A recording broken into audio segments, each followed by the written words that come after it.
So this is a furnace, typical setup. Sometimes you see this box on these furnaces. This box actually is to help bring in fresh air from the outside.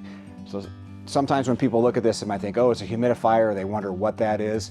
This is connected to the ventilation system so you can get fresh air in the house, because these houses today that are built are a little tighter than they used to be, so you have to pull air in from the outside. You can't just rely on it to come through the walls anymore. This is where the water comes into the house right here.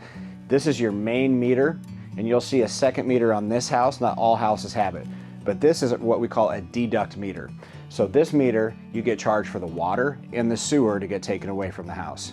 This meter is for your outside spigots, and in this case, it goes to the irrigation in the yard. This is a great thing to have if you do have irrigation or you use a lot of water outside, like a swimming pool, because it deducts what you would have to charge for sewer. So all you're paying for is just the water, because the water that goes outside doesn't go into your sewer. Now, when you're looking at a house with a basement, you typically see a sump pump. This is your sump pit.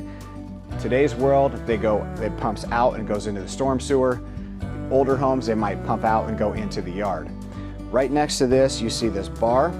A lot of times people don't know what that is and they cut it off when they finish the basement, or they just cut it off to get it out of the way. You don't want to do that. This is actually your ground. It's got the ground wire that goes straight to your panel. You want to make sure that's always there. This pipe back here, this one's kind of a newer thing. I would say not newer, but somewhat newer when new construction. They plumb it for radon. So this is called a passive system. Radon gas is going to find the easiest spot to come up into your house.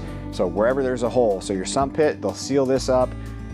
This will capture a lot of that gas from underneath your foundation, and it will naturally flow up and out of the house. If it doesn't get enough out and you do have high radon levels, then this connects up into the attic. You hook a fan to it and turn it into an active system.